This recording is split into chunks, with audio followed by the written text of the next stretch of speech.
My name is Tessa. Nights in the dorm were always a little chaotic. Doors slamming somewhere down the hall, someone laughing too loudly, someone microwaving noodles at 2 a.m.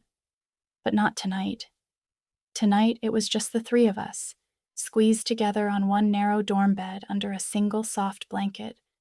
Amber, with her soft blonde curls, was lying on her stomach, chin resting on her hands.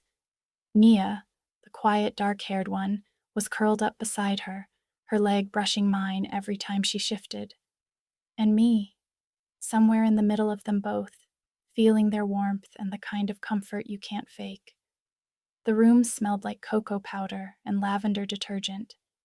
The only light came from a tiny desk lamp, casting soft golden shadows across the walls. It felt like the rest of the world had faded, leaving just the three of us in a warm little pocket of time. It was Amber who broke the silence. "Do you remember the first day we met?" she asked, smiling in that way she does, gentle, nostalgic. Naya let out a tiny laugh. "Which part? When Tessa walked into the wrong classroom, or when you spilled iced coffee all over my sneakers?"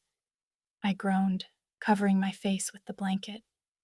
"I was nervous, and the classroom doors all looked the same."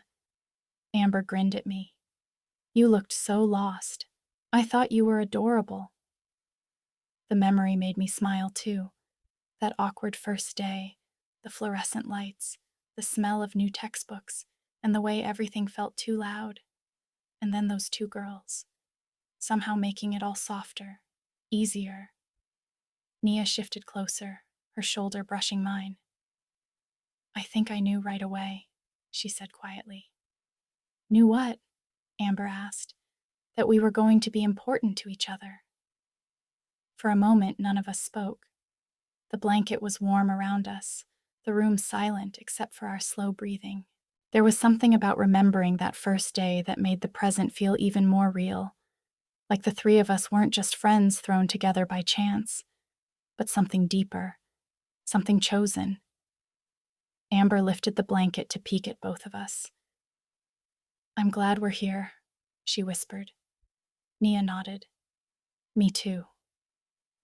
As I looked at the two of them in the soft light, I felt that familiar shift, gentle, quiet, but unmistakable. The feeling that this little dorm room, crowded and imperfect, had somehow become home. And I knew for sure this night wouldn't leave my memory anytime soon.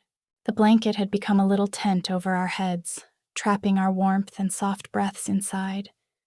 Outside of it, the dorm was still buzzing faintly, someone laughing in the hallway, footsteps passing by, but none of it reached us. Inside the blanket, it felt like time had slowed down just for the three of us. Amber rolled onto her back and stretched, her blonde curls spilling across the pillow like warm sunlight. "We were such a mess back then," she said, smiling at the ceiling. Nia laughed, that quiet, melodic laugh that always made me feel steady. "You mean we're not now?" I nudged her gently with my elbow.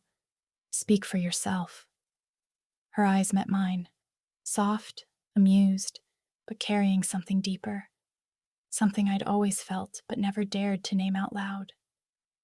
Amber shifted closer and rested her head against my shoulder.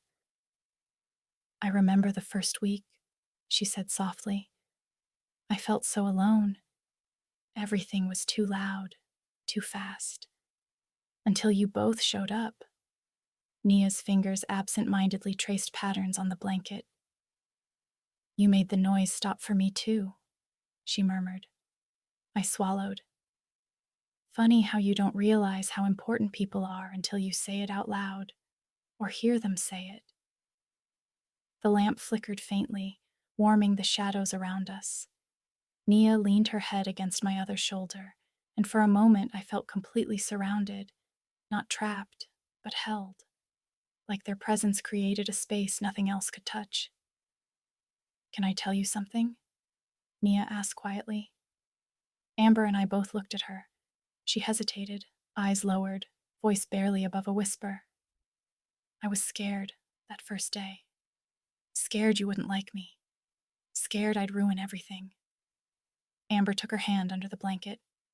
You didn't ruin anything. You made it better. I felt Naya relax. Just a little. Just enough. Then Amber's voice, soft and hesitant. I thought maybe I was the only one who felt that way, that everything shifted when we met.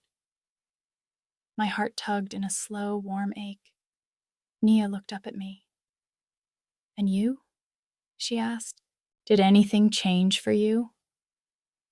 I breathed in slowly, feeling both of their shoulders against mine, the warmth of their bodies under the blanket, the quiet safety of the moment. Everything changed, I whispered. I didn't mean romance. I didn't mean something complicated. I meant belonging, something I'd searched for my whole life without knowing it. Amber's fingers tightened gently around mine. Nia smiled with that small, relieved softness I knew so well. We weren't saying anything dramatic. We weren't promising anything impossible. But in the quiet of that tiny dorm room, lying under one blanket, 3 girls breathing in unison, remembering how it all began, it felt like the kind of moment that shapes the rest of your life.